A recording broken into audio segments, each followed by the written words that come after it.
Good morning all. तो कल हम लोगों ने पढ़ा था पॉलीमॉर्फिज्म के बारे में, जिसमें कि क्या कर रहे थे, हम एक ही फंक्शन से मल्टीपल काम करवा रहे थे, है ना। कोई एक ही ऑब्जेक्ट या एक ही मेथड है, उससे हम एक ही जब काम कराते हैं, एक से ज्यादा काम कराते हैं, तो वो क्या कहलाता है, पॉलीमॉर्फिज्म कहलाता है। दो तरह से पॉलीमॉर्फिज्म होता है, एक होता है ओवरलोडिंग और एक होता है ओवरराइडिंग। तो ओवरराइडिंग मैंने आपको बताया था, ओवरलोडिंग मैंने आपको बताया था कि एक ही फंक्शन से आप अगर एक से ज्यादा काम ले रहे हो तो वो क्या कराता है, ओवरलोडिंग। और एक ही फंक्शन को आप बार बार रिपीट कर रहे हो और हर जगह उसकी फंक्शनैलिटी चेंज हो जा रही है, तो उसको बोलते हैं ओवरराइडिंग। ठीक है, चलिए आगे देखते हैं इनकैप्सुलेशन। इनकैप्सुलेशन क्या होता है कि एक टाइप की चीजों को एक सिंगल यूनिट में रखना, वो क्या कहलाता है, इनकैप्सुलेशन। और ये ऑलरेडी हम देख चुके हैं कि अगर हमारे पास एक ही टाइप की चीजें हैं, है ना, और वो क्या करती हैं, किसी एक चीज को बिलोंग करती हैं, तो उसको हम एक यूनिट में रखें, उसको एक यूनिट में रखे, और उस यूनिट का नाम क्या होता है, क्लास होता है। तो क्लास के अंदर हम क्या करते हैं, उसकी प्रॉपर्टी और उसकी मेथड्स को हम क्या करते हैं, रखते हैं। कोई भी नया वेरिएबल बनाते हैं या फिर कोई नया मेथड रखते हैं जो एक ही टाइप की, एक ही कैटेगरी को क्या है, बिलोंग करती है, उसको क्या बोलते हैं, इनकैप्सुलेशन। ठीक ना। जैसे कैप्सूल में क्या होती है कि एक टाइप की दवाई को एक ही पैकेट में या एक ही गोली में क्या करते हैं, रख देते हैं। उसी तरह क्या करते हैं हम कि मेथड्स और वेरिएबल को एक जगह इकट्ठा रखने के लिए हम क्या करते हैं, उसको एक सिंगल यूनिट में रख देते हैं, जिसका नाम क्या होता है, क्लास होता है। और फिर क्या करते हैं, उसका ऑब्जेक्ट बनाते हैं या फिर उसको रिस्ट्रिक्ट कर सकते हैं। उस क्लास से बाहर यूज, कोई भी यूजर यूज कर सकता है या फिर नहीं यूज कर सकता है, जो कि हमने पब्लिक, प्रोटेक्टेड और प्राइवेट के केस में देखा था। तीसरा है डेटा अब्स्ट्रक्शन। डेटा अब्स्ट्रक्शन का मतलब होता है छुपाना डेटा को, है ना। डेटा को छुपाना, तो किस तरह से हम डेटा को छुपा सकते हैं आउटसाइड एनवायरनमेंट के लिए या फिर आउटसाइड वर्ल्ड के लिए, वो हम क्या करते हैं, डेटा अब्स्ट्रक्शन के केस में देखेंगे ये क्या होता है, और इसका एग्जांपल भी देखेंगे। ठीक है ना।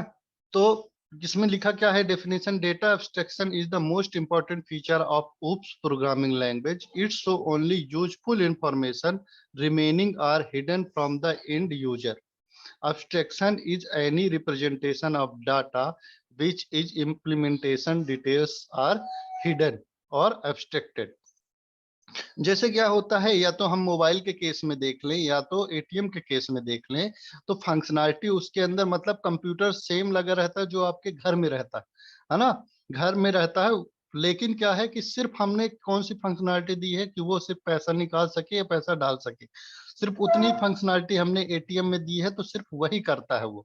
बाकी सारी फंक्शनैलिटी को हमने क्या कहा है कि उसको हिडन करके रखा है। सेम क्या है, अपन क्या करते हैं कि सेम टाइप की मेथड को, जैसे मोबाइल में कॉल लगाना हो गया, मैसेज करना हो गया, सेम टाइप के मेथड को हमने एक क्लास के अंदर रख दी। और क्या है कि सिर्फ सामने कुछ इंटरफेस प्रोवाइड कर दिए हैं, जिनका यूज करके सिर्फ उन फंक्शन को यूज कर पाएंगे जो हमने पब्लिक कर रखे हैं यूजर्स के लिए।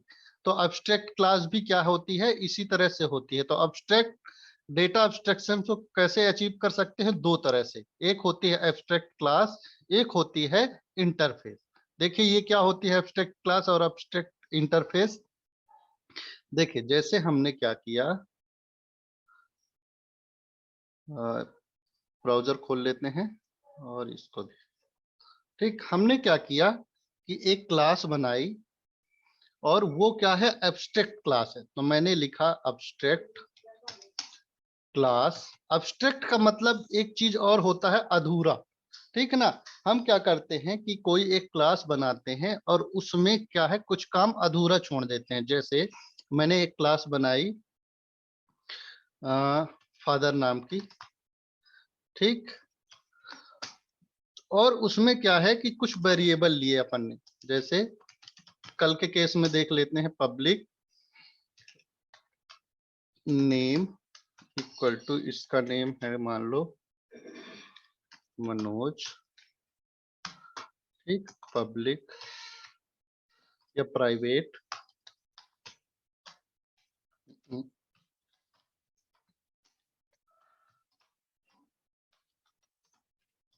सरनेम इक्वल टू गुप्ता, इसमें नेम प्राइवेट होगा, सरनेम पब्लिक होगा, है ना। ये कर लेते हैं।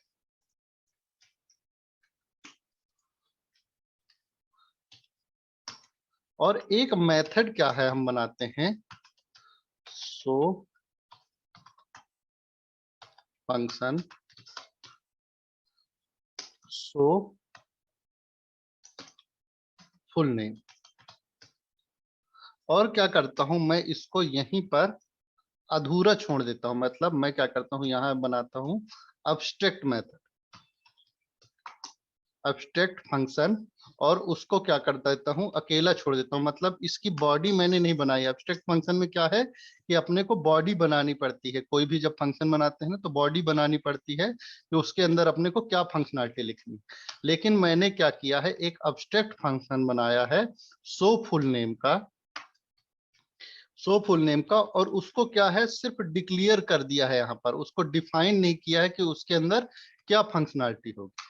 तो अब क्या होगा कि इस क्लास को जो भी एक्सटेंड करेगा, जैसे मान लो कोई चाइल्ड है, वो क्या करता है, एक्सटेंड करता है इसको। जैसे नॉर्मल एक क्लास ली मैंने, चाइल्ड एक्सटेंड, और ये किसको एक्सटेंड कर रहा है, फादर। ठीक, ये क्या कर रहा है, फादर को एक्सटेंड कर रहा है। तो देखिए अभी इसमें भी कुछ अपन प्राइवेट मेंबर रख सकते हैं। जैसे इसमें लिखा हमने private dollar name equal to Rajesh, है ना। ये किया क्या हमने, एक मेंबर फंक्शन बनाया। फिर भी इसमें क्या है, एरर आ रही है ना। देखो क्लास मैंने नॉर्मल बनाई है, एक्सटेंड फादर, और क्या है, ये एरर आ रही। एक्चुअली ये क्या बता रहा है कि ये जो फादर है वो एक अब्स्ट्रैक्ट मेथड है, मतलब क्लास है। उसने कुछ काम अपने अधूरे छोड़ रखे हैं। मतलब उसने कुछ चीजें सिर्फ डिक्लेयर की हैं, डिफाइन नहीं की हैं। तो अब वो चाइल्ड की जिम्मेदारी होती है कि उस फंक्शन को, अगर उस क्लास को एक्सटेंड करना, तो क्या करना पड़ेगा हमको, उस फंक्शन को अपने को डिक्लेयर करना पड़ेगा। तो हमने क्या लिखा यहाँ, फंक्शन सो फुल नेम, और यहाँ क्या किया हमने, उसको डिक्लेयर किया। ठीक ना। तो देखिए एरर हट गई। यहाँ मैं क्या कर सकता हूँ, इको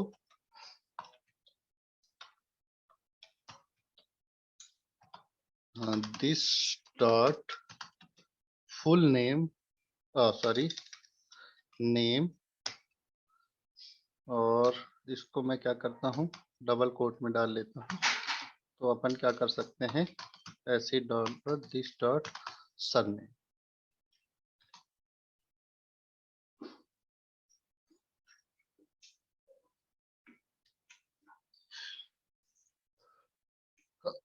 दिस डॉट नेम और दिस डॉट सरनेम।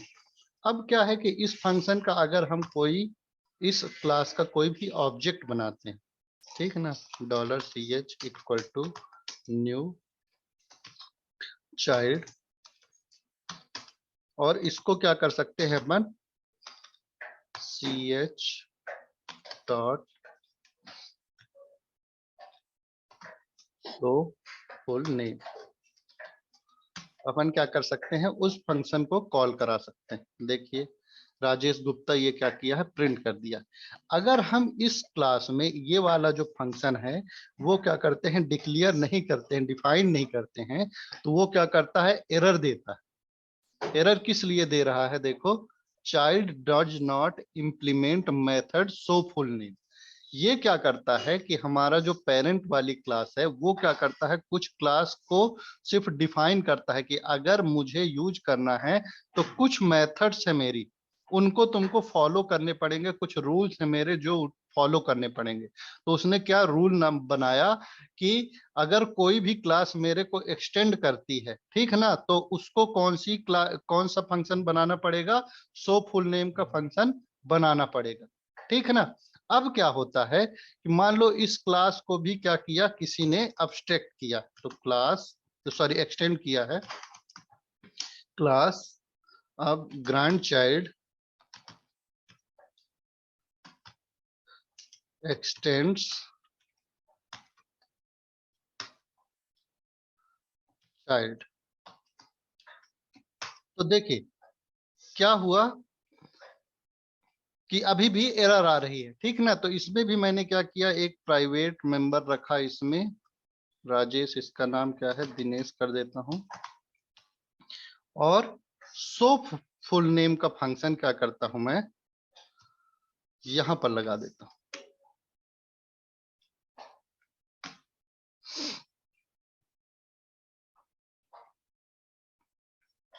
तो देखते हैं ये चलता है कि नहीं चलता है।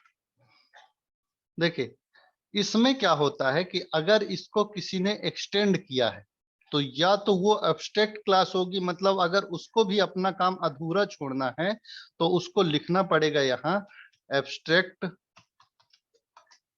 एब्स्ट्रैक्ट क्लास चाइल्ड, ठीक है ना, कि उसको भी अपने पिताजी का जो भी काम अधूरा था वो क्या है, पूरा नहीं करना है, तो उसको भी क्या होगा, अपना काम बीच में अधूरा छोड़ना पड़ेगा, तो क्लास के पहले लिखना पड़ेगा एब्स्ट्रैक्ट।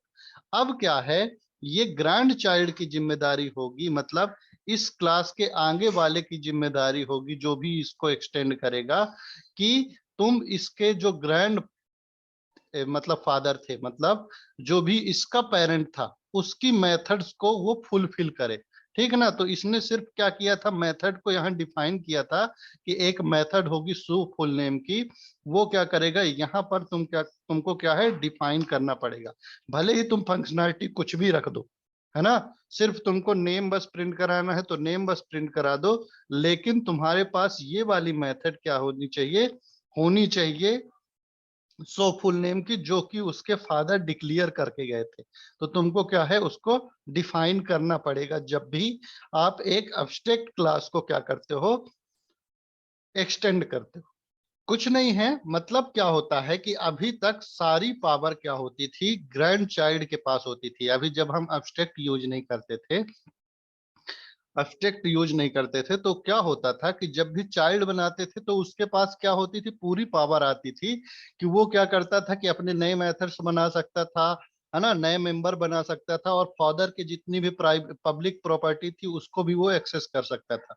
लेकिन फादर क्या कर सकता है, रिस्ट्रिक्ट कर सकता है कि जब तक तुम्हारे पास ये मेथड ये काम नहीं करोगे, मतलब उसने बोल दिया कि सो फुल नेम का फंक्शन तुमको बनाना है, उसने अधूरा छोड़ दिया, तो वो रिस्ट्रिक्ट करता है कि अगर तुमको मेरी प्रॉपर्टी यूज करनी है तो क्या करना पड़ेगा, मेरे कुछ मेथड्स हैं जो मैंने अब्स्ट्रैक्ट मतलब अधूरे छोड़े हैं, उनको क्या करना है, पूरा करना है ना। तो वो क्या करेगा कि रिस्ट्रिक्ट करेगा कि ये वाले फंक्शन जब तक तुम अपने अंदर नहीं बनाओगे, है ना, अपनी क्लास के अंदर नहीं बनाओगे, तब तक तुम क्या कर सकते हो, मेरे को एक्सटेंड नहीं कर सकते हो, ठीक है ना। और ये जिम्मेदारी तुम्हारी, या तो तुम करो या फिर तुमको कोई एक्सटेंड करता है तो तुम भी क्या करोगे, अपने आप को अधूरा मानोगे, और मतलब अपने क्लास के पहले क्या लिखोगे, एब्स्ट्रैक्ट, मतलब वो भी एक अधूरी क्लास है जो उसने अपना काम पूरा नहीं किया है, और क्या करेगा, वो एक्सटेंड करेगा अगली जो क्लास ग्रैंड चाइल्ड, जैसे इस केस में हमने एक्सटेंड किया है, तो वो क्या करेगा, उस काम को पूरा करेगा, ठीक है। ज्यादा कुछ इसमें था नहीं, है ना, इसको आगे जब अपन देखेंगे तो और भी अच्छे से क्लियर होगा जब अपन प्रोजेक्ट में यूज करेंगे, ठीक है। अब क्या है, अनकॉज can not initiate abstract class in child, grand child का मैंने क्या किया, हाँ, जिसमें चाइल्ड में क्या है, सो फुल नेम का कोई फंक्शन था ही नहीं, है ना, सो फुल नेम ये ग्रैंड चाइल्ड के पास। चलिए, अब क्या है कि मैंने आपको बताया कि दो तरीके होते हैं, एक तो एब्स्ट्रैक्ट क्लास होती है, दूसरा होता है इंटरफेस। इंटरफेस क्या होता है, सिमिलर क्लास के जैसी ही क्या होती है, वो भी एक एंटिटी होती है ना। जैसे अपन क्लास बनाते हैं तो क्या लिखते हैं, क्लास, और क्लास का नाम, है ना, क्लास नेम। कैपिटल लेटर में पहला। ऐसे ही अगर हमको क्या है इंटरफेस बनाना है तो हम क्या लिखते हैं, इंटरफेस, और इंटरफेस का नाम। और इंटरफेस की क्या है ये फायदा होता है कि इसमें सिर्फ अब्स्ट्रैक्ट मेथड यूज होती है। मतलब यहाँ कोई भी मेथड जो हम यूज करेंगे, जैसे फंक्शन शो फुल नेम, यहाँ क्या होता है कि फंक्शन को हम सिर्फ डिक्लेयर करते हैं, ठीक है ना।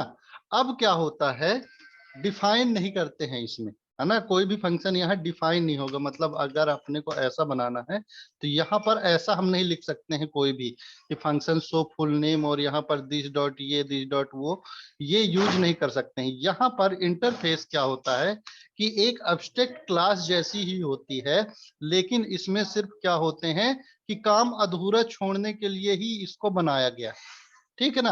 तो अब क्या होता है कि कोई भी क्लास अगर इसको एक्सटेंड करती है तो इसको एक्सटेंड ना करके क्या होती है, इंप्लीमेंट करती है। कि इसके जो काम हैं इसमें सारे काम क्या होते हैं, हमेशा अधूरे ही होते हैं। तो क्या होगा, इन सबको इंप्लीमेंट करना किसका काम होता है, जो भी इसको एक्सटेंड करेगा। तो मैंने एक क्लास बनाई चाइल्ड, और इसको इंप्लीमेंट, अगर इंटरफेस को अपने को एक्सटेंड करना है तो यहां लिखना पड़ेगा इंप्लीमेंट्स फादर, ठीक। अब क्या होगा, देखो फिर से यहाँ एरर आ रही है। तो इसमें इसके पास जितने भी फंक्शन इसमें डिफाइन किए हैं, तो ये सॉरी डिक्लेयर किए हैं, इनको यहाँ क्या होगा, हमको डिफाइन करना पड़ेगा। उसके बाद क्या होगा, यहाँ से एरर हट जाए, फंक्शन शो फुल नेम, ठीक। अब यहाँ अगर किसके पास कोई वेरिएबल है या फिर इको राजेश गुप्ता, ठीक। तो ये क्या करेगा, इसके पास इसने क्या किया, फादर को इंप्लीमेंट किया है, ना कि क्या किया है, एक्सटेंड किया है। क्योंकि ये इंटरफेस है, इंटरफेस को क्या है अपन इंप्लीमेंट करते हैं, एक्सटेंड नहीं करते हैं। देखिए एक और चीज होती है कि जैसे अपन ने एक्सटेंड क्या है, एब्स्ट्रैक्ट क्लास बनाई थी, तो इसमें हम चाहते तो कोई भी फंक्शन क्या है अपन क्लियर करने के साथ साथ डिफाइन भी कर सकते थे। जैसे फंक्शन शो मैसेजेस, तो इसको क्या है, यहाँ पर हम क्या कर सकते हैं, कोई फंक्शन भी बना सकते हैं। और इसका यूज क्या है, इसकी जो भी क्लास एक्सटेंड करेगी उसको या क्या कर सकते हैं, यूज कर सकता है उसका ऑब्जेक्ट, या फिर उसको क्या है पब्लिक प्रोटेक्टेड जो भी आपने बनाया है उसके हिसाब से वो क्या कर सकता है, यूज कर सकता है। हाउ आर यू, हम क्या कर सकते हैं, यहाँ मैसेज मेथड कोई भी डिक्लेयर भी कर सकते हैं, डिफाइन भी कर सकते हैं। मतलब यहाँ हमने क्या किया है, डिक्लेयर भी किया है और उसको डिफाइन भी कर सकते हैं, तो उसकी डेफिनेशन भी दे सकते हैं, है ना। अपन क्या कर सकते हैं, लेकिन इंटरफेस में अपन सिर्फ उसको, यहाँ सिर्फ उसको क्या है डिक्लेयर किया है कि ये इस टाइप का कोई क्या है फंक्शन होगा। अब ये सेम नेम का है इसलिए क्या है कि वहां पर एरर दे रहा है, तो इसको मैं फादर से लिख लेता हूं। तो ये क्या होता है कि उसको क्या है कि सिर्फ अधूरा छोड़ने के लिए ही इंटरफेस को बनाया गया है, कि इसमें जो जो भी मेथड होती हैं वो क्या होती हैं, हमेशा अधूरी होती हैं, और इसको एक्सटेंड ना करके इंप्लीमेंट करना पड़ता है, ठीक है। तो एक चीज तो ये हो गई कि अपने को इसकी मेथड जो भी है उसको अपने को फुलफिल करना है, ठीक है ना। अब एक मेथड में क्या बनाता हूं, यहाँ सो माई नेम मेथड को क्या है मैं अधूरा छोड़ता हूं, ठीक है ना। तो हम क्या कर सकते हैं, एक साथ दो क्लास को क्या कर सकते हैं, एक क्लास को यहां एक्सटेंड भी कर सकते हैं, फादर्स सॉरी इंप्लीमेंट फादर्स, इस इंटरफेस को क्या किया है हमने, इंप्लीमेंट किया है। लेकिन एक्सटेंड किसको करना होता है हमको, क्लास को। तो हम इस क्लास को क्या कर सकते हैं, एक्सटेंड भी कर सकते हैं। तो ये क्या हुआ, एक्सटेंड फादर इंप्लीमेंट फादर्स। अब क्या हुआ इसमें कि हमने एक साथ दो क्लास को, मतलब मैंने बताया आपको इंटरफेस भी एक टाइप की क्लास ही होती है, लेकिन उसके अंदर सिर्फ अधूरे मेथड्स होते हैं, मतलब सारे जो मेथड होते हैं वो एब्स्ट्रैक्ट होते हैं। तो हमने क्या किया है कि एक क्लास को भी एक्सटेंड कर रखा है, कौन सी, फादर वाली क्लास को। तो इसकी जो अधूरी मेथड है इसको भी हमको क्या करना पड़ेगा, यहाँ डिक्लेयर करना पड़ेगा, उसको उसकी बॉडी बनानी पड़ेगी। तो फंक्शन सो माई नेम, और इसकी क्या है, बॉडी यहाँ हमको बनानी पड़ेगी, सो माई नेम, और ये फंक्शन। अब क्या है, ये भी क्या है, पूरा हो गया है। तो हम क्या कर सकते हैं, एक साथ मल्टीपल क्लास को क्या कर सकते हैं, एक्सटेंड कर सकते हैं with the help of implements. ठीक है ना। वैसे क्या है कि मल्टीपल इनहेरिटेंस क्या है, पॉसिबल नहीं है। अभी क्या है कि हम इस तरह से इनहेरिटेंस नहीं कर सकते हैं कि क्लास अपन ने बनाई और वो दो क्लास को क्या करता है, इंप्लीमेंट कर ले, मतलब एक्सटेंड कर ले। मतलब ए एक्स क्लास ग्रैंड चाइल्ड और एक्सटेंड्स, यहाँ कॉमा लगा लगा के अपन नहीं कर सकते हैं कि ये फादर और कॉमा चाइल्ड। इस तरह से क्या होता है, अपन क्या कर सकते हैं, कोई भी कॉन्सेप्ट अपने पास पीएचपी में नहीं है जिसमें कि अपन क्या करें कि मल्टीपल क्लास को इनहेरिट कर सकें। उसके यूज करने के लिए अपन क्या करते हैं, इम्प्लीमेंट या इंटरफेस का यूज करते हैं कि अपने को एक से ज्यादा क्लास को अपने को एक बार में इनहेरिट करना है। तो हम यहाँ पर क्या कर रहे हैं कि दो क्लास को इनहेरिट कर रहे हैं। किसको, एक तो ये फादर्स का जिसको हमने इंटरफेस बनाया है, और दूसरा क्या है, इस फादर्स को जिसको इंटरफेस बनाया है, और एक क्या है, फादर है जिसको हम क्या कर रहे हैं, इसको थोड़ी अलग अलग कर देता हूं मैं, CHILD चाइल्ड, इसको दे देता हूं, इसको फादर, और इसको ये जो नई क्लास बनाई है उसको ग्रैंड चाइल्ड लिख देता हूं। तो अपन क्या करेंगे, चाइल्ड को इंप्लीमेंट करेंगे और जो फादर है उसको क्या करेंगे, अपन एक्सटेंड करेंगे। ठीक। तो हमने क्या किया है कि इंटरफेस मतलब एक साथ दो क्लास को क्या किया है, हमने इनहेरिट किया है। तो अगर कोई पूछे कि पीएचपी में मल्टीपल इनहेरिटेंस पॉसिबल है कि नहीं है, तो उसको पहली बार बताना है कि पॉसिबल नहीं है मल्टीपल इनहेरिटेंस, मतलब एक्सटेंड फिर फादर फिर एक्सटेंड मतलब चाइल्ड या फिर मदर अपन क्या कर सकते हैं, नहीं कर सकते एक साथ दो क्लास को। लेकिन अपन इंटरफेस बना सकते हैं क्लास की जगह, जिसको क्या है, हम क्लास को एक्सटेंड करने के साथ साथ इंप्लीमेंट भी कर सकते हैं, है ना। तो ये समझ में आया सबको कि अगर मल्टीपल इनहेरिटेंस अपने को अचीव करना है तो क्या करेंगे, अपन एक इंटरफेस बनाएंगे, तो अपन क्लास को एक्सटेंड भी कर सकते हैं, साथ में इंप्लीमेंट भी कर सकते हैं। तो ये सबको समझ में आया। और बाकी जो काम है वो तो नॉर्मल है ही कि उसके फादर ने जो भी अधूरा काम छोड़ दिया है उसको क्या है, हमको पूरा करना है। देखिए जब मैं प्रोग्रामिंग करूंगा ना तो उसमें आपको क्या है, यूज समझ में आएगा। अभी क्या है, सिर्फ मैं एग्जांपल और रियल लाइफ से कनेक्ट करके बता रहा हूं कि क्या है कि कोई भी क्लास बनेगी तो वो क्या करेगी, कुछ काम अधूरा छोड़ देती है अपने, जैसे सो माई नेम ये फंक्शन इसने क्या किया है, अब्स्ट्रैक्ट मतलब अधूरा छोड़ रखा है। तो इसको जो भी एक्सटेंड करेगा वो क्या करेगा, पहले उस काम को पूरा करेगा, बाकी काम उसको करना है तो करे, नहीं करना है तो नहीं करे। ऐसे ही सेम इंटरफेस में क्या होता है, सिर्फ काम को अधूरा छोड़ने के लिए उसको यूज करते हैं कि उसमें सिर्फ मेथड्स को अपन क्या कर सकते हैं, उसकी यहाँ पर डिक्लेयर कर दिया कि सो फुल नेम का फंक्शन होगा, है ना। उसको आगे डिफाइन नहीं किया कि इसके अंदर क्या होगा, ये क्या काम करेगा। तो इस क्या करेगा, जब इसको कोई एक्सटेंड करेगा या इंप्लीमेंट करेगा तो वो क्या करेगा, उसके जितने भी एब्स्ट्रैक्ट फंक्शन है, उसके जितने भी फंक्शन है उसको क्या करेगा, अपने क्लास के अंदर उसको डिफाइन करेगा। ठीक है। इसका यूज कहाँ कहाँ होगा, अपन क्या है, जब रियल अपन कोई प्रोजेक्ट बनाएंगे तो उसमें क्या करेंगे, अपन यूज करेंगे। तो अभी क्या है, ये अपन ऊप्स के जितने भी फीचर्स थे या कॉन्सेप्ट थे हमने वो समझा है ना।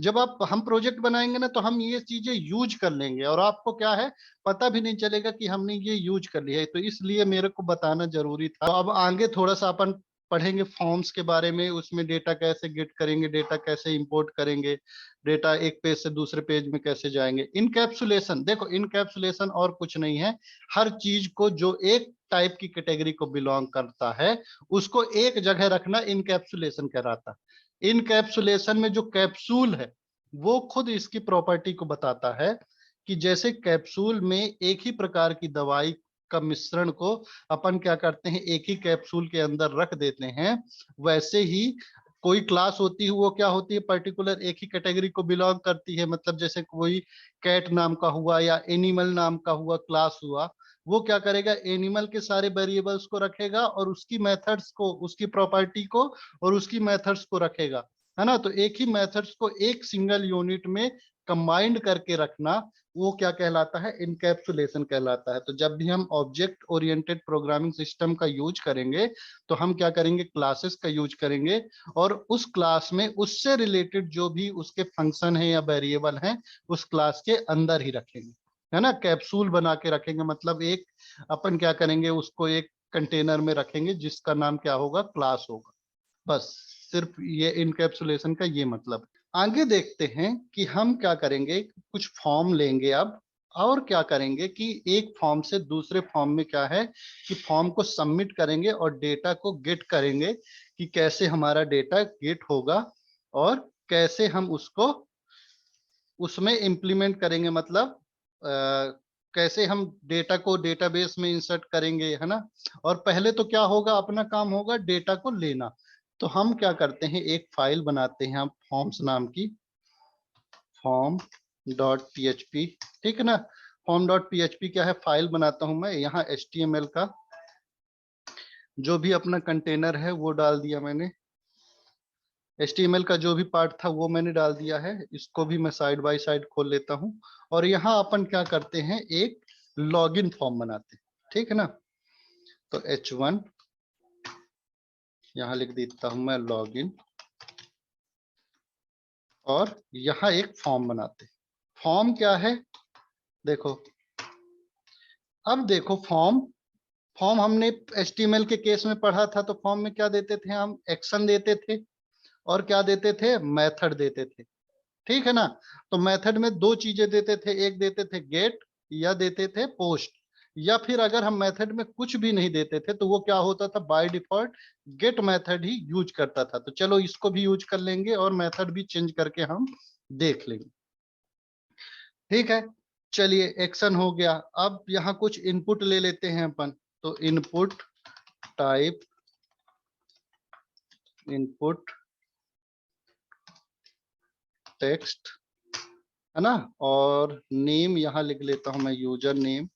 अब यहाँ देखो अभी तक हमको क्या है कि आईडी का यूज करते थे, नेम का हमारा कम यूज होता था, लेकिन अब क्या करेंगे, हम इस नेम का यूज समझाएंगे आपको कि ये नेम का यूज क्या होता, ठीक। एक br टैग अपन लगाया जिससे क्या होगा कि इसके नीचे आए जो नेक्स्ट टैग, इनपुट टेक्स्ट और नेम पासवर्ड, और टाइप में भी अपन क्या करते हैं, यहाँ लिखते हैं पासवर्ड और इसको क्या लिख देते हैं, br।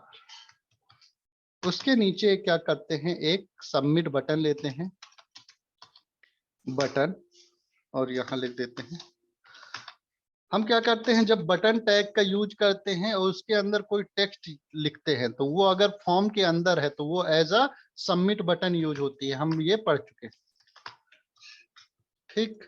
पेज को रिफ्रेश किए, लेकिन फॉर्म नाम का पेज है, ये लॉगिन पेज अपना बन गया है, ठीक। यहाँ ये रूट ये ऑटो फिल हो जाता है ब्राउजर के कारण, है ना, तो इसको इग्नोर करना, ठीक है ना। तो ये अपन क्या है, कोई भी वैल्यू इसमें रखी है तो इसको अपन अभी इग्नोर करेंगे। और लॉगिन फॉर्म हमने बनाया उसमें दो टेक्स्ट बॉक्स लिखे हैं, इसमें प्लेस होल्डर भी डाल देता हूँ जिससे आपको समझ में आए। तो प्लेस होल्डर, प्लेस होल्डर लिखा, यहाँ लिखा यूजर नेम, और यहाँ पर लेबल नहीं लिया है मैंने, आप लेबल लेना हो तो आप लेबल भी ले सकते हैं, पासवर्ड। अब रिफ्रेश किया मैंने, सॉरी, यूजर नेम और ये पासवर्ड, ठीक है ना, यहाँ पर लिखा हुआ। अब क्या करते हैं, इस फॉर्म को हम क्या करते हैं, सबमिट करते हैं। तो जहां वो क्या करता है, एक्शन में जो भी हमने यूआरएल दिया वहां पर ले जाएगा। अभी हमने ब्लैंक दिया है तो ब्लैंक क्या करता है, इसी पेज में दोबारा लेके आता है हमको, ठीक है ना। हमने एक्शन में अगर क्या किया है, ब्लैंक किया है, तो ये क्या करता है, इसी पेज में सारी वैल्यू लेके जाएगा। जैसे इस केस में हमने क्या लिखा है, यूजर नेम हमारा रूट है और पासवर्ड भी क्या है, रूट है। अब देखो यहाँ मेथड हमने क्या लिखी है, गेट रखी। गेट मतलब कोई भी मेथड नहीं दिया है फॉर्म में, तो ये क्या करता है, बाय डिफॉल्ट गेट। और गेट का काम क्या होता है कि वो अपने को यूआरएल में दिखा देता है हर चीज की, यूजर नेम ये है, पासवर्ड ये है। तो ये क्या होता है, इस तरह की सेंसिटिव इंफॉर्मेशन हम क्या करते हैं, अगर गेट मेथड से लेके जाते हैं तो वो क्या होता है, हमारे यूआरएल में शो होता है। ठीक, तो हम क्या कर सकते हैं, इसको हटा सकते हैं। कैसे, यहाँ मेथड लिखेंगे और यहाँ लिख देंगे पोस्ट। तो पोस्ट मेथड में क्या होती है कि यूआरएल में हमको कोई भी वैल्यू नहीं दिखती। जैसे अब ये रूट को क्या है, सबमिट हुआ इसी पेज में, देखो पेज थोड़ा सा लोड होता है और सबमिट होता है इसी पेज में, लेकिन वो क्या है, यूआरएल में हमको कोई भी वैल्यू शो नहीं करता। चलिए अब देखते हैं कि हम इस पेज की जो वैल्यू है उसको कैसे गेट कर सकते हैं पीएचपी में। तो हमने क्या किया है, ये एचटीएमएल अपना पेज बना हुआ है। हम क्या करते हैं, एक क्या बनाते हैं, पीएचपी का ब्लॉक बनाते हैं। यहाँ ऊपर एचटीएमएल लिखा रहने दो, पीएचपी का ब्लॉक बनाते हैं और यहाँ क्या लिखते हैं, डॉलर डेटा, और एक वेरिएबल होता है डॉलर अंडर स्कोर रिक्वेस्ट। ठीक है ना, डॉलर अंडर स्कोर रिक्वेस्ट। अब क्या करते हैं, डेटा को हम वेयर डंप कराते हैं, वेयर डंप डाटा। ठीक, तो अभी क्या है, एरे में ये ब्लैंक दे रहा है क्योंकि अभी अपने पास डेटा का कोई भी डेटा है ही नहीं, है ना। तो इसको भी अपन क्या है, हटाना सीखेंगे। लेकिन अब यह क्या करता हूं, मैं यहाँ से डेटा को कुछ भी यहाँ फिल करता हूं और यहाँ सबमिट करता हूं। तो देखिए यूजर नेम में क्या दिया है उसने, जो भी हमने यूजर नेम में दिया था, और पासवर्ड में क्या दिया है, पासवर्ड। ठीक है ना, अभी इस केस में रूट और रूट है, सबमिट किया मैंने, तो यूजर नेम में भी रूट दिया है, पासवर्ड ने भी रूट दिया है। पासवर्ड में मैं क्या करता हूँ, रूट्स लिख देता हूँ, है ना। तो यूजर नेम रूट है और पासवर्ड क्या है, रूट्स। इस तरह से अपन क्या है कि ये नेम की वैल्यू जा रही है। अगर मैं यहाँ से नेम चेंज कर दूं, है ना, यूजर नेम 1 लिख देता हूँ, ठीक, और सबमिट करता हूं, तो यहाँ क्या होगा, अपने को यूजर नेम 1 जाएगा, है ना। यूजर नेम 1 की वैल्यू क्या है, रूट है, और पासवर्ड की वैल्यू ये है। तो ये अपने को जो नेम देना है वो अपने को सोच समझ के यहाँ देना है, क्योंकि यही अपने क्या होंगे, वहां पर गेट होंगे। ठीक है ना, मतलब पीएचपी की फाइल में गेट होंगे। अभी क्या है, एक्शन में हमने दूसरी फाइल नहीं दी है, इसी फाइल में क्या है, एक्शन में हमने ब्लैंक छोड़ रखा है। ये क्या करता है, इसी फाइल में रिडायरेक्ट होके आता है, मतलब घूम फिर के इसी फाइल में ये डेटा लेके जाता है। ठीक, तो अब क्या करेंगे हम, रिक्वेस्ट में हमने क्या किया है कि इसको क्या करेंगे अपन, डेटा इसको गेट करना है, तो यहाँ लिखेंगे, ये एरे टाइप का वेरिएबल है। देखो यहाँ लिखा है एरे, यूजर नेम ये है और पासवर्ड ये है, यूजर नेम ये है और पासवर्ड ये है। तो अब अपने को यूजर नेम अगर गेट करना है तो हम क्या लिखेंगे, यहाँ यूजर नेम, और यहाँ डेटा में क्या है, ये यूजर नेम हो गया, और ये यूजर नेम हो गया, और ये क्या हुआ, पासवर्ड,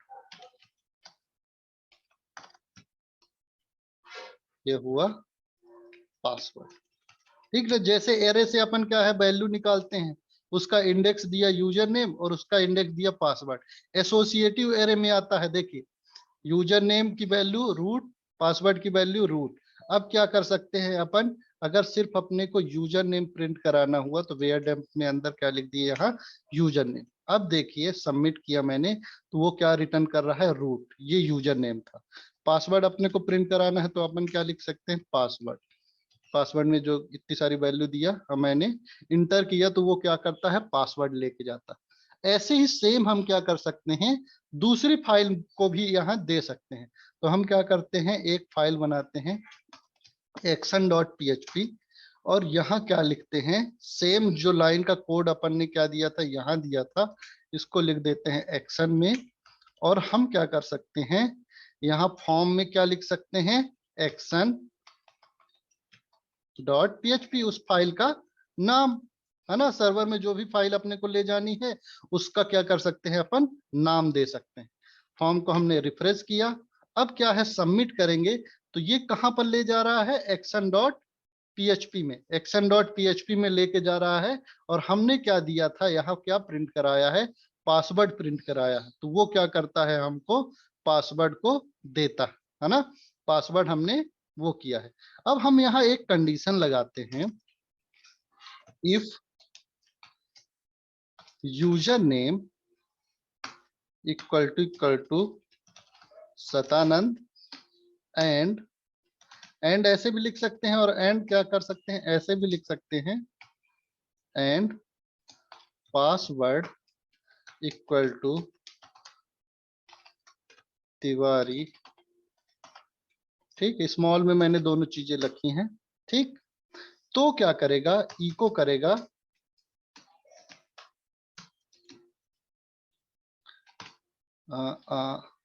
कैंसिल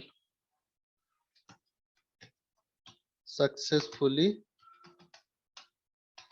लॉग्ड इन।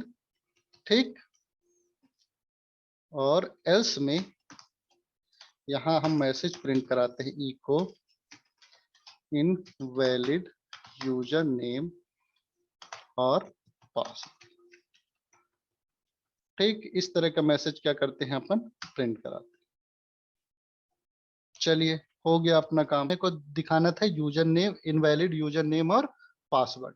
ठीक ना, तो अभी क्या है, मैंने फॉर्म्स में रूट और रूट लिख के सबमिट किया था, तो ये क्या है, इनवैलिड यूजर नेम पासवर्ड बता रहा था। और क्या करता था कि हम अगर इसमें लिखते हैं सतानंद और तिवारी, तो ये क्या करेगा, अपने को जो भी अपन ने कंडीशन लगाई है वो क्या करेगा, उस हिसाब से वर्क करेगा, है ना। यूजर नेम सतानंद और पासवर्ड तिवारी दोनों मैच कर गए हैं, तो वो क्या करेगा, सक्सेसफुली लॉगिन कराता। अब क्या है कि हम चाहते हैं कि अगर वो लॉगिन सक्सेसफुली हो जाए तो हम क्या करें, वापस उसी लॉगिन पेज में भेज दें, है ना। या फिर हम क्या है, किसी तीसरे पेज में भेजना चाह रहे हैं, है ना, होम पेज में। तो क्या करते हैं, एक होम पेज बना लेते हैं, home.php। तो जब क्या है, वो लॉगिन होगा, यहां लिख लेता हूं HTML, है ना, H1 this is home page. अब एक्शन वाली फाइल में हम क्या करते हैं, यहां लिखते हैं कि अगर ये यूजर नेम पासवर्ड मैच करता है तो हम क्या करेंगे, होम पेज में भेजेंगे, नहीं तो क्या करेंगे, हम लॉगिन पेज में फिर से इसको रिडायरेक्ट कर देंगे। तो यहां लिखेंगे हेडर, और इसके अंदर लिखेंगे लोकेशन और फाइल का नाम। फाइल का नाम क्या है, होम डॉट पीएचपी, मतलब पाथ कुल मिला के यहाँ लिखेंगे। और इसमें लिखेंगे हेडर, और इसके अंदर लिखेंगे लोकेशन। हो सकता है ये वर्क ना करे क्योंकि बहुत दिन से मैंने इसमें वर्क नहीं किया। लोकेशन और लॉगिन डॉट पीएचपी ये किया है मैंने। तो अब क्या होगा कि अगर हमारा पासवर्ड और यूजर नेम सही होता तो वो क्या करेगा, होम पेज में चेक कराने के बाद एक्शन वाली फाइल में क्या करेगा, चेक करेगा और होम पेज में भेज देगा, नहीं तो क्या करेगा, लॉगिन पेज में भेज देगा। तो अभी मैं क्या करता हूँ, सबमिट करता हूँ। तो ये लॉगिन डॉट पीएचपी हमारी फाइल नहीं है, क्या है, फॉर्म डॉट पीएचपी। ठीक है ना, उसको लॉगिन लिखना चाहिए था मेरे को, सॉरी। ठीक है, तो अभी मैं क्या करता हूँ, यूजर नेम कुछ भी गलत सलत डाल के और सबमिट करता हूँ, तो ये क्या करता है, इसी पेज में दोबारा रिडायरेक्ट होके आ रहा है। अभी आपको पता नहीं चल रहा है क्योंकि ये क्या करता है, फॉर्म डॉट पीएचपी ये भी है और वो भी है। हम क्या करते हैं, यहाँ से मैसेज भी अपने को सेंड करना है कि जो यूजर नेम और पासवर्ड क्या है, गलत है। तो एक चीज आप लोग देखिएगा कि जैसे मान लो एक्शन में अपन क्या है गेट लिखते हैं या फिर मेथड में गेट लिखते हैं या फिर मेथड ही नहीं लिखते हैं, तो बाय डिफॉल्ट क्या करता है वो गेट मेथड के थ्रू लेके जाता है। चलिए 1 मिनट, अपन क्या करते हैं इसको कमेंट कर देता हूं। तो बाय डिफॉल्ट वो यूजर नेम को किस चीज में लेके जाता है, गेट में। और देखो किस तरह की स्ट्रिंग बनती है अपन, ये जरूरी है कि किस तरह की स्ट्रिंग बनती है अपन। इसको एक्शन और इसको HTML के बाहर लिख देता हूं।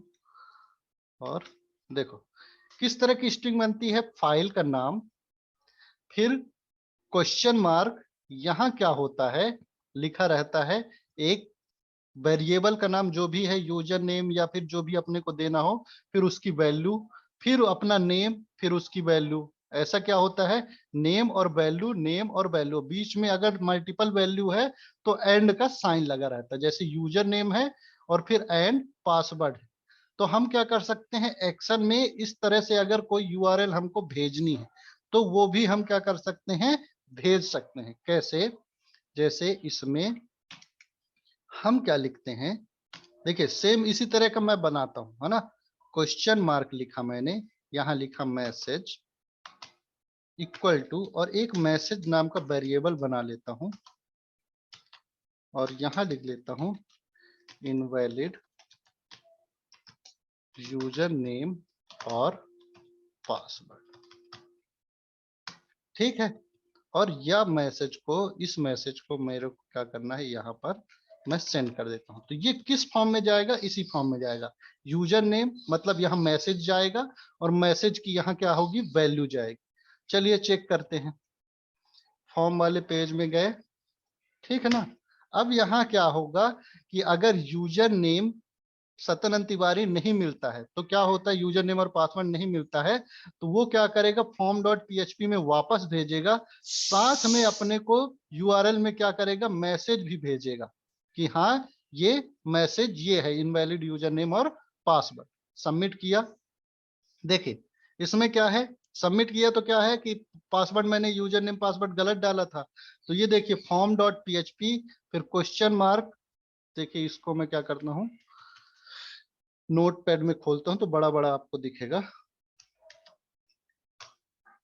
ठीक, यहां देखिए फॉर्म डॉट पीएचपी, फिर मैसेज, फिर ये इनवैलिड यूजर नेम और पासवर्ड, यहाँ ये परसेंटेज का साइन लगा रहा है, परसेंटेज 20 एक्चुअली ये क्या करता है, स्पेस को रिप्लेस करता है, यूआरएल में स्ट्रिंग ये बनाता है ना। यूआरएल में क्या है, स्पेस नहीं चलता तो वो क्या करता है, उसको रिप्लेस कर देता है। लेकिन हमको वैसा ही मैसेज मिलेगा जब हम इस मैसेज को प्रिंट कराएंगे। तो कैसे प्रिंट कराएंगे वो देखिए। अब ये कहाँ लेके जा रहा है, फॉर्म डॉट पीएचपी में लेके जा रहा है। तो हम क्या कर सकते हैं, यहां पर लॉगिन ये है, यहां पर लिखते हैं echo dollar underscore, sorry यहाँ एक पीएचपी का ब्लॉक ओपन कर लेते हैं। मैंने बताया था कि पीएचपी का ब्लॉक आप एचटीएमएल में कहीं भी ओपन कर सकते हो, है ना। मतलब पीएचपी फाइल में कहीं भी आप एचटीएमएल लिख सकते हो और कहीं भी पीएचपी का ब्लॉक आप ओपन कर सकते हो।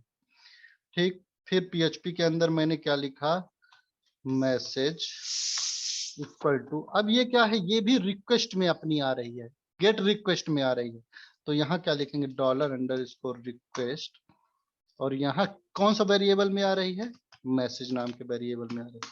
इसको क्या करते हैं हम, dollar sorry echo message, sorry variable है ना एमएसजी।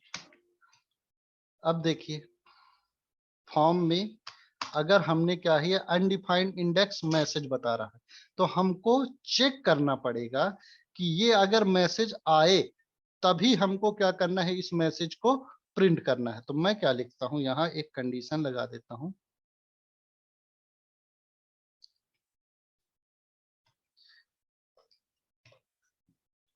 इफ, यहाँ कंडीशन एक होती है इज सेट। इज सेट क्या करता है, एरे के इंडेक्स को चेक करता है। इस सेट क्या करता है, एरे के इंडेक्स को चेक करता है कि ये वाला जो इंडेक्स है, मतलब मैसेज वाला इंडेक्स है, वो रिक्वेस्ट में अपने आया है कि नहीं आया है, ठीक है ना। तो अगर आया होगा और उसमें कोई वैल्यू होगी तो वो क्या करेगा, आगे ये वाला ब्लॉक रन कराएगा इफ के अंदर का, नहीं तो क्या करेगा, नहीं रन कराएगा। तो मैंने क्या लिखा है, ये वाला कोड एक कंडीशन के अंदर डाल दी है कि अगर, अब इस केस में देखो मैसेज यहां नहीं आ रहा है यूआरएल में, लेकिन अगर यहां हम लिख देते हैं मैसेज इक्वल टू हेलो, तो ये देखो हेलो क्या करता है, वो प्रिंट कर देता है। मैसेज हेलो क्या है, वो प्रिंट कर देता है। यहां पर हेलो ऐसा लिखता हूं तो वो क्या करेगा, हेलो प्रिंट कर देगा, ठीक। और ये मैसेज अपन कहां से भिजवा रहे हैं, एक्शन वाले पेज से भिजवा रहे हैं, ठीक है ना। यहाँ क्या लेके जाएगा, इनवैलिड यूजर नेम और पासवर्ड, ठीक। चलिए रूट में क्या लिखा मैंने, रूट ये क्या लिखा मैंने, पासवर्ड। अब यूजर नेम गलत डाला तो क्या करेगा, यहाँ लिखेगा इनवैलिड यूजर नेम पासवर्ड। मेरे को इसको क्या है, रेड में करना है, तो मैं क्या करता हूं, एक ब्रैकेट बना लेता हूं, यहां लिख देता हूं पी टैग, और यहां भी क्या कर देता हूं, ये पी टैग को बंद, और स्टाइल। आप लोग जरूरी नहीं कि ऐसे ही लिखोगे, कलर रेड, है ना। अपन क्या कर सकते हैं, यहाँ अलग से पी टैग लिख सकते हैं। ये देखो पी टैग में मैंने क्या लिखा है, इनवैलिड यूजर नेम और पासवर्ड। पेज को रिफ्रेश किया। अब अगर ये पेज में मैसेज आता है तभी वो क्या करेगा, इस मैसेज को प्रिंट करेगा, नहीं तो नहीं करेगा। फिर मैं क्या करता हूं, अब सही डालता हूं। तो मैंने क्या लिखा, यहाँ लिखा सतानंद तिवारी, और सॉरी सतानंद, और यहाँ तिवारी, सबमिट किया। तो देखिए दिस इज होम पेज में गया। यहाँ मैंने एक्शन में क्या लिखा था कि अगर लोकेशन मतलब पासवर्ड यूजर नेम और पासवर्ड सही हो जाता है तो वो किस पेज में भेज देगा अपने को, होम पेज में। नहीं तो वो किस पेज में भेजेगा अपने को, फिर से फॉर्म वाले पेज में भेज देगा, फॉर्म डॉट पीएचपी पेज में, और साथ में मैसेज भेजेगा।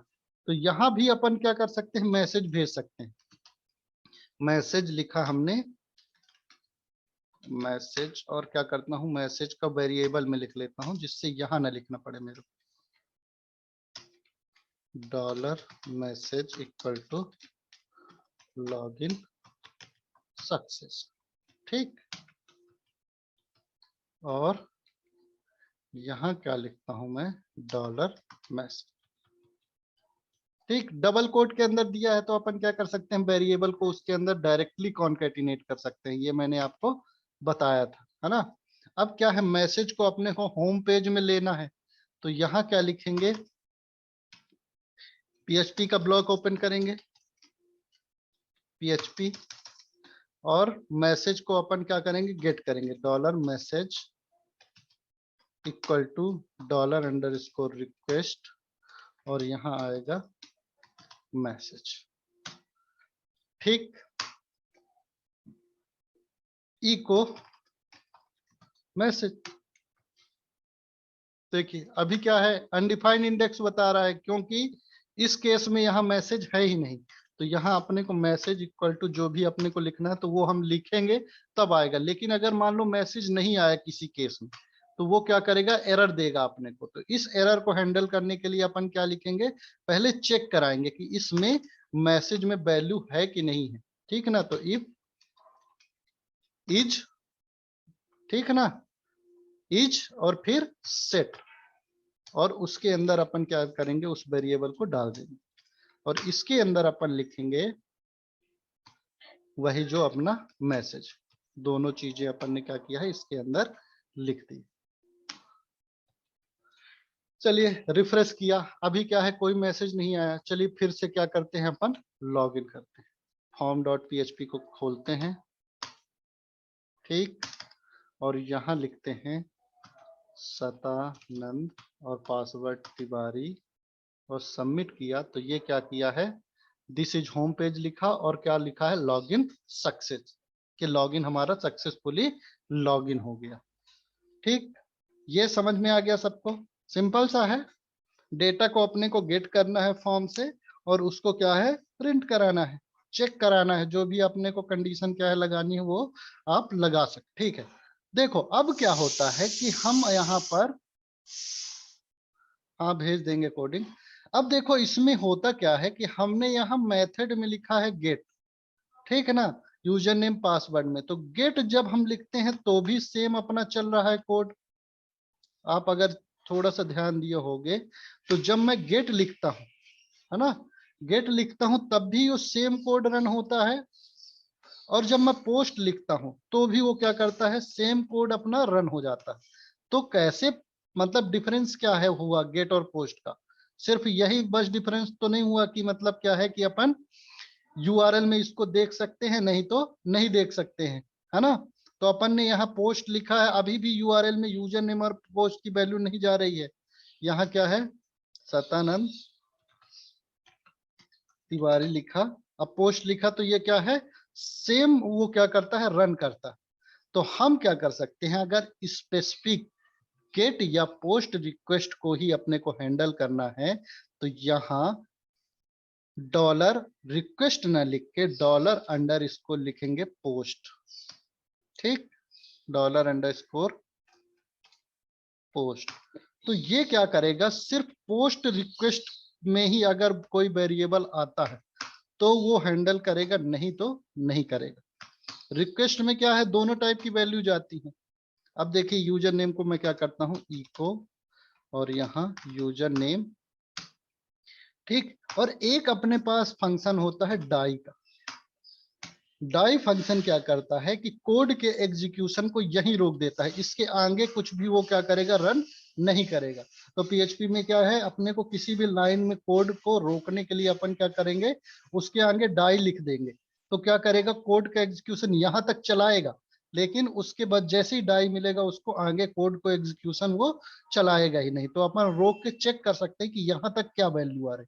तो मैंने क्या किया, यूजर नेम में लिखा, यूजर नेम में लिखा मैंने सतानंद डॉट तिवारी जो भी है, ये किया, ठीक। तो ये वैल्यू अपने को प्रिंट कर दिया, क्योंकि अपन ने फॉर्म में क्या लिखा है, पोस्ट। अगर मैं यहाँ क्या करता हूँ, गेट देता हूँ, ठीक, गेट देता हूं और यहाँ सतानंद डॉट तिवारी इसको मैं करता हूं, तो ये क्या बोल रहा है, अनडिफाइंड इंडेक्स यूजर नेम। ना तो उसको यूजर नेम की वैल्यू मिली, ना तो उसको पासवर्ड की वैल्यू मिली। यहाँ पर ना तो उसको यूजर नेम की वैल्यू मिलेगी, ना तो उसको पासवर्ड की वैल्यू मिलेगी, है ना। तो अपने को सिर्फ अगर करना है कि हमारा जो सर्वर है वो पोस्ट रिक्वेस्ट को हैंडल करे, मतलब पोस्ट से ही जब डेटा आए तो ही क्या है, हैंडल करे, तो वो क्या करेगा, अपन को लिखना पड़ेगा डॉलर अंडर स्कोर पोस्ट लिखना पड़ेगा यहाँ पर, ठीक। अगर गेट रिक्वेस्ट को अपने को हैंडल करना, जैसे अपन क्या करते हैं, यहाँ पर ये जो मैसेज आता है अपना, इसको क्या कर देते हैं, इस दोनों लाइन को कमेंट करते हैं और फॉर्म के एक्शन सबमिट किया। अब क्या है कि ये जो मेथड आती है, ये जो आता है वो हमारे गेट मेथड के थ्रू आता है, क्योंकि ये यूआरएल में अपने को पूरी वैल्यू दिख रही है। तो अगर हमको मैनेज करना है कि हम सिर्फ गेट रिक्वेस्ट को ही हैंडल करें, है ना, तो क्या लिखेंगे अपन, dollar underscore get, capital में लिखेंगे, है ना। ये याद रखना कि dollar underscore get capital में लिखोगे, डॉलर अंडर स्कोर गेट भी और पोस्ट भी,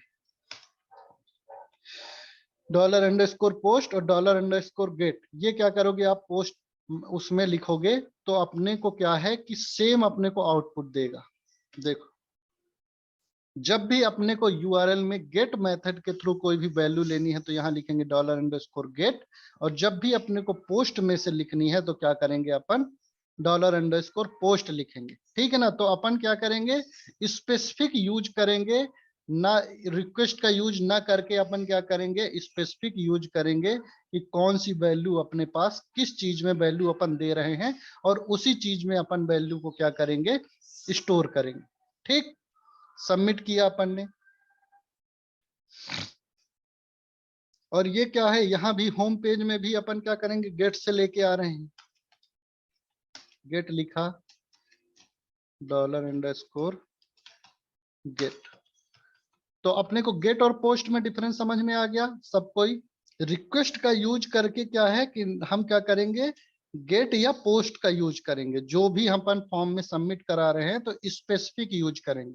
रिक्वेस्ट का यूज ना कर, ठीक है ना। रिक्वेस्ट क्या है, दोनों टाइप की वैल्यू को वो क्या करता है, हैंडल कर लेता है, लेकिन अपने को क्या है, स्पेसिफिक यूज करना है कि फॉर्म में हमने मेथड में पोस्ट दिया है तो हम पोस्ट से ही डेटा को वहां सर्वर में गेट करेंगे, ठीक है ना। तो इससे क्या होता है कि अगर कोई यूआरएल में अपने को वैल्यू दे रहा है, जैसे मान लो हम यहाँ ऐसे भी लिख सकते हैं एक्शन, ठीक, यहाँ लिख सकते हैं user name equal to root और पासवर्ड इक्वल टू रूट, तो ये क्या करेगा, अपने को सर्वर में यहाँ पर भेज देगा, ठीक है ना। देखो सर्वर तक अपनी क्या है, रिक्वेस्ट चली जाएगी, यूजर नेम और पासवर्ड, ये देखो चली गई। अगर यहाँ रिक्वेस्ट लिखा होता तो क्या करता है, इस चीज को भी हमने यूआरएल में दी है, कोई फॉर्म में नहीं दिया है, तो उस चीज को भी क्या करेगा, वो हैंडल कर लेता। तो हमारी क्या है, यहाँ पर थोड़ा सा सिक्योरिटी ब्रेक हो जाती कि क्या है कि वो कैसे भी यूआरएल में खुद से लिख के और सेंड कर दे रहा है, और अपना क्या है, हम उसको हैंडल भी कर रहे हैं, है ना। तो अपन क्या करेंगे, इसमें स्पेसिफिक लिखेंगे $_पोस्ट और $_गेट, तो क्या है, वो थोड़ा सा स्पेसिफिक हो जाएगा कि हम इसी तरह के रिक्वेस्ट को क्या है, हैंडल करेंगे, ठीक। एक्शन, ये क्या है, इनवैलिड यूजर नेम और पासवर्ड अब बता रहा है, ठीक। एक चीज और अपन कर सकते हैं, ये जो सबमिट बटन है, सबमिट बटन है, इसको इस तरह ना देके अपन क्या करते हैं, लिखते हैं इनपुट टाइप सबमिट, और इसको भी क्या कर देते हैं, नेम, नेम दे देते हैं सबमिट, और वैल्यू दे देते हैं कुछ भी, जो भी है XYZ, नहीं वैल्यू में भी देना पड़ेगा ना, सबमिट, तब तो दिखेगा वो, है ना, वैल्यू में सबमिट देंगे तभी वो दिखेगा। तो सेम अपना क्या कर सकते हैं, इस तरह से बना सकते हैं।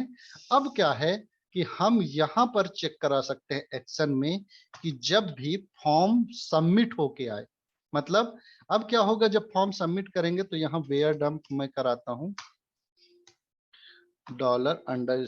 $_रिक्वेस्ट को मैं क्या करता हूँ, वेयर डंप कराता हूँ और यहाँ डाई कराता हूँ।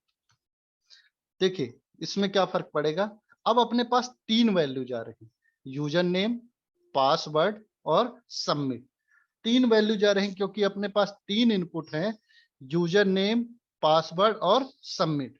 तो यहां हम क्या कर सकते हैं, यूजर, यहां पहले ही चेक लगा सकते हैं, इफ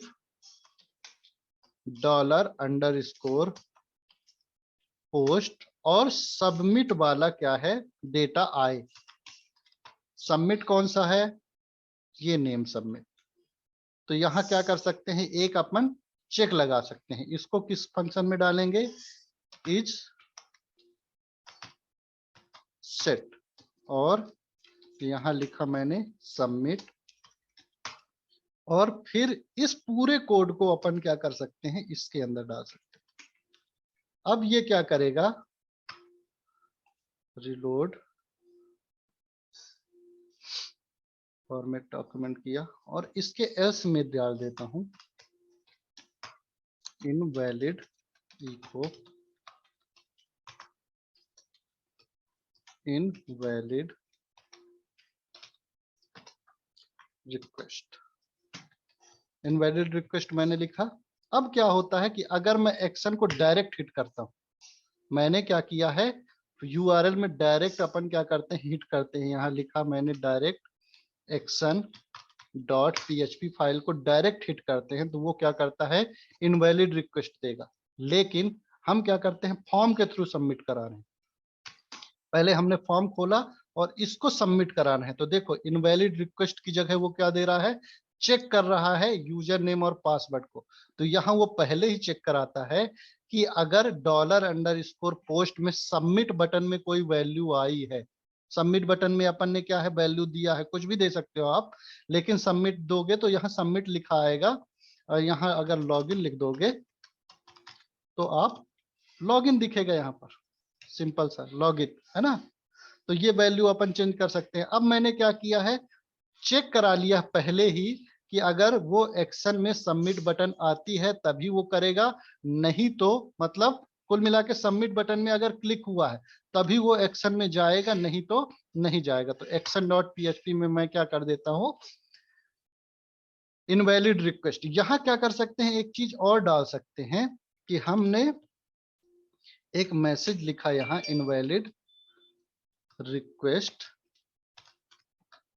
और यहाँ क्या करता है उसको फॉर्म डॉट पीएचपी पेज में फिर से भेज देते हैं इनवैलिड रिक्वेस्ट बोल के। ठीक, तो अब क्या है, डायरेक्ट अगर आप एक्शन फाइल को एक्सेस करने की कोशिश करोगे तो वो क्या करेगा, एक्शन डॉट पीएचपी। तो हमारा जो पूरा लॉजिक लिखा है वो किस पेज में लिखा है, एक्शन डॉट पीएचपी में लिखा है। लेकिन अब कोई भी एक्शन डॉट पीएचपी को डायरेक्टली एक्शन नहीं एक्सेस नहीं कर सकता। मतलब यूआरएल में अगर वो डालना चाहे एक्शन डॉट पीएचपी, तो हमने क्या है, सारी चीजें सारी कंडीशन लगा दी है कि अगर सबमिट बटन में वो क्लिक करके ही आएगा, जब वो क्लिक करके मतलब फॉर्म को सबमिट करके आएगा तभी तो ये सबमिट बटन की वैल्यू आएगी। ठीक है ना। और यहाँ यूआरएल में भी वो नहीं लिख सकता है कि यहाँ अगर उसको लिखना है सबमिट, यहाँ वो अगर ऐसा लिखा submit sorry action dot PHP, और यहाँ अगर सबमिट इक्वल टू, अगर उसने ऐसा भी लिखा है तो भी क्या है, नहीं आएगा। क्यों नहीं आएगा, क्योंकि अपन ने यहाँ पोस्ट रिक्वेस्ट लिखी है। अगर मैं यहाँ क्या करता, रिक्वेस्ट लिखता या फिर गेट लिखता तो क्या है, ये कंडीशन यहाँ सही हो जाती और वो फिर अंदर हमारे कोड में आ जाता। ठीक ना। तो यहाँ देखना मैं क्या करता हूँ, अब एक्शन डॉट पीएचपी, यहाँ लिखता हूँ सबमिट, डायरेक्ट यूआरएल में मैं लिख रहा हूँ ना, और मैंने क्या किया है, एक सबमिट की वैल्यू डाली। तो ये देखिए इनवैलिड यूजर नेम पासवर्ड, मतलब कि वो क्या है कि इस कोड के अंदर आ गया। तो इसलिए मेरे को क्या है, स्पेसिफिक लिखना पड़ेगा कि जब पोस्ट के थ्रू ही फॉर्म सबमिट कराना है अपने, अपन क्या करेंगे, पोस्ट के थ्रू ही फॉर्म सबमिट कराएंगे। और क्या करेंगे, जब क्या होगा कि इस सबमिट बटन में अपन क्लिक करेंगे तभी वो क्या करेगा, एक्शन बटन भेजेगा, नहीं तो नहीं भेजेगा। ठीक ना। भेज तो देगा, लेकिन हमने यहाँ चेक लगाया है कि अगर सबमिट में वैल्यू आती है तभी क्या होगा, हमारा ये वाला कोड रन होगा, नहीं तो वो क्या करेगा, वापस फॉर्म डॉट पीएचपी में भेज देगा और वहां बताएगा इनवैलिड रिक्वेस्ट। ठीक, तो हम अब क्या करेंगे, जो हमारा बिजनेस लॉजिक लिखा है कहाँ, एक्शन डॉट पीएचपी में, तो उसको हमने क्या किया है, बाहरी दुनिया से हाइड कर दिया। मतलब बाहर का कोई आदमी अब एक्शन डॉट पीएचपी फाइल को डायरेक्टली एक्सेस नहीं कर सकता। ये समझ में आ गया सबको? ठीक है, थैंक यू।